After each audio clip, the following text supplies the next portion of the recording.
Put God first. Put God first in everything you do. Everything that you think you see in me, everything that I've accomplished, everything that you think I have, and I have a few things, everything that I have is by the grace of God. Understand that. It's a gift. 40 years ago, March 27th, 1975, it was 40 years ago, just this past March, I was flunking out of college. I had a 1.7 grade point average. I hope none of you can relate. I had a 1.7 grade point average. I was sitting in my mother's beauty shop. They still call it beauty shops now? What they call it now? Yeah, I was sitting in the beauty parlor. I was sitting in my mother's beauty parlor, and I'm looking in the mirror, and I see behind me this woman under the dryer. And every time she looked up, every time I looked up, she was looking at me, just looking me in the eye. And I didn't know who she was, and I said, she said, somebody give me a pen, give me a pencil, I have a prophecy. March 27, 1975, she said, boy, you are gonna travel the world and speak to millions of people. Now mind you, I was flunked out of college.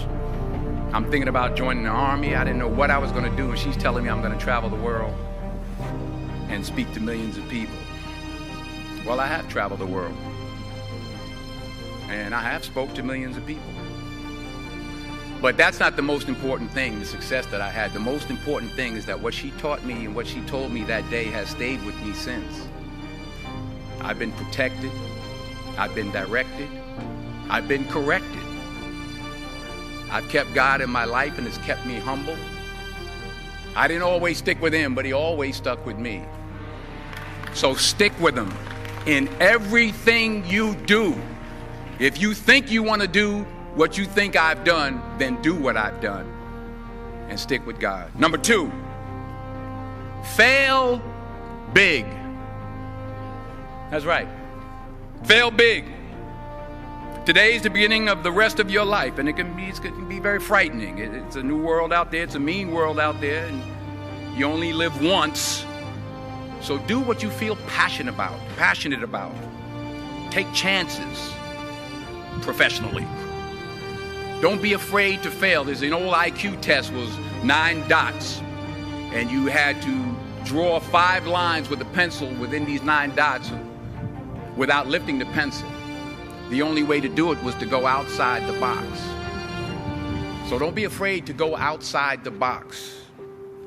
Don't be afraid to think outside the box. Don't be afraid to fail big, to dream big. But remember, dreams without goals are just dreams, and they ultimately fuel disappointment.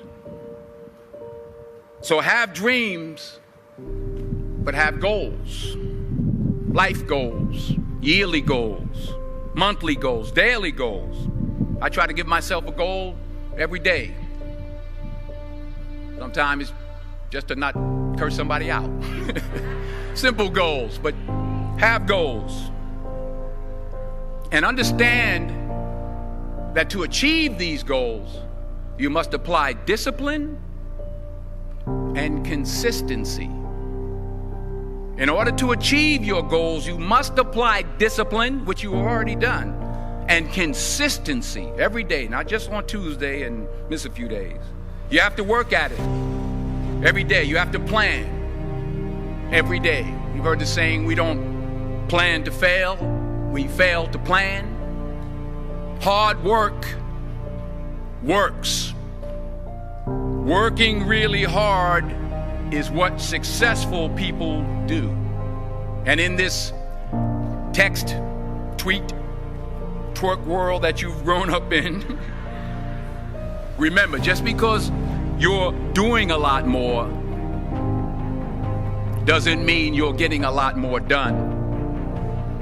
Remember that. Just because you're doing a lot more doesn't mean you're getting a lot more done. Don't confuse movement with progress. My mother told me, she said, yeah, because you can run in place all the time and never get anywhere. So continue to strive, continue to have goals, continue to progress. Number 3, you'll never see a U-Haul behind a hearse. I'll say it again. You'll never see a U-Haul behind a hearse. I don't care how much money you make, you can't take it with you. The Egyptians tried it. They got robbed. That's all they got. You can't take it with you. And it's not how much you have. It's what you do with what you have. We all have different talents. Some of you will be doctors, some lawyers, some scientists, some educators, some nurses, some teachers. Yeah, okay. Some preachers. The most selfish thing you can do in this world is help someone else. Why is it selfish?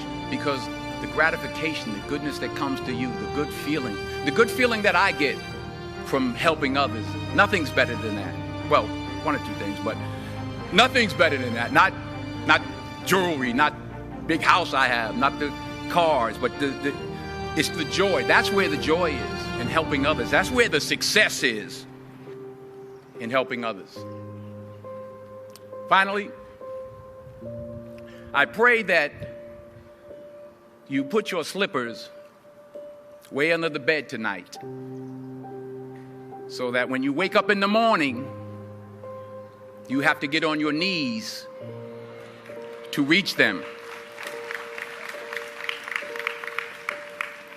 And while you're down there, say thank you for grace.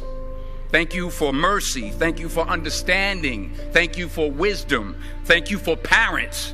Thank you for love. Thank you for kindness. Thank you for humility. Thank you for peace. Thank you for prosperity. Say thank you in advance for what's already yours. It's how I live my life. That's why I am, one of the reasons why I am today. Say thank you in advance for what is already yours. True desire in the heart for anything good is God's proof to you, sent beforehand to indicate that it's yours already. I'll say it again.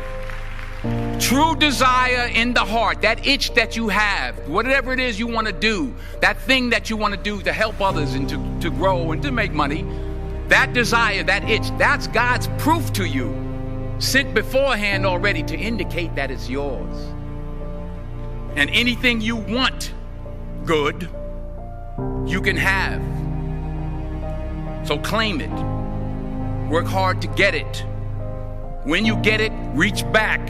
Pull someone else up. Each one, teach one. Don't just aspire to make a living. Aspire to make a difference.